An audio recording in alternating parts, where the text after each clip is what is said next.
Biz hesab edirik ki, beynəlxalq təcrübədə doktorantura təhsilinin məzmun spesifikasını, əsas mahiyyətini, nüvəsini anlamaq üçün belə bir suala cavab verməliyik. Beynəlxalq təcrübədə sevginin fəlsəfi platforması nədən ibarətdir?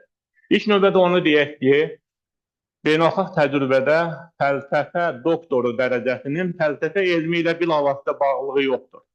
Bu dərəcə filoloqa da, bioloqa da, geoloqa da, riyaziyyatçıya da, kimyaçıya da ona görə verilir ki, elmin bu və ya digər sahəsində həmin mütəxəssis müəyyən bir fakt əsasında elmi problem formulə edib, ona müəyyən bir metodologiya ilə yanaşmaq vərdişi, təcrübəsi əldə edir və bizim gördüyümüz, müşahidə etdiyimiz qənaətdə, gəldiyimiz qənaət ondan ibarətdir ki, nə qədər paradoksal səslənsə də, beynəlxalq təcrübədə fəlsəfə doktorunun məqsədi öyrənmək yox, öyrənməyi öyrənməkdir.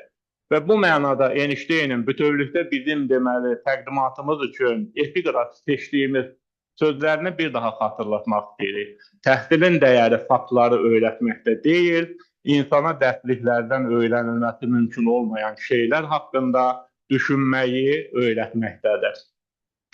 Deməli, bu prosesdə həqiqətə sahib olmaq bacarığının, qabiliyyətinin özü həqiqətə sahib olmağın özündən daha dəyərli hesab olunur.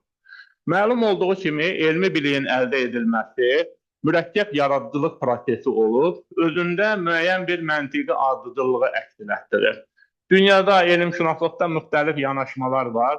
Ümumi model aşağıdakı kimi deməli görünə bilər ki, birinci faktların aşkar edilməsi, ikinci elmi problemin qoyuluşu, növbəti düzgün metodologiyasının müəyyənləşib və problemə tətbiqi, növbəti elmi hipotezin irəli sürülməsi, nəzəriyyənin qurulması və s. Beynəlxalq təcrübədə faktdan başlayaq. Deməli, elmi tədqiqatın tikinti materialıdır, daşıdır, qumudur, sementidir, obrazlı şəkildə ifadə etmək.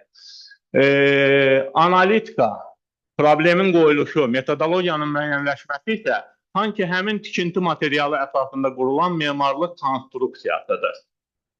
Və beynəlxalq təcrübədə təbiət texnika elmlərində deməli daha çox ona görə metodoloji biliyin mənimsənilməsi ən vacib məsələ hesab olunur.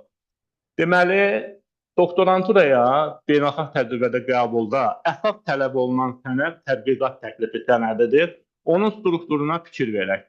Birinci yerdə problem gəlir, sonra obyekt, sonra metodologiya, ondan sonra zamanlama, planlama, büdcə, əməkdaşlıq və digər məsələlər. Deməli, ilk növbədə onu müəyyənləşdirmək istəyirlər ki, elmi fəaliyyətlə məşğul olmaq istəyən şəxs müəyyən bir problemi formulə edib, onu obyektə çevirib, ona metodologiya tətbiq etmək gücündədir, yoxsa gücündə deyil.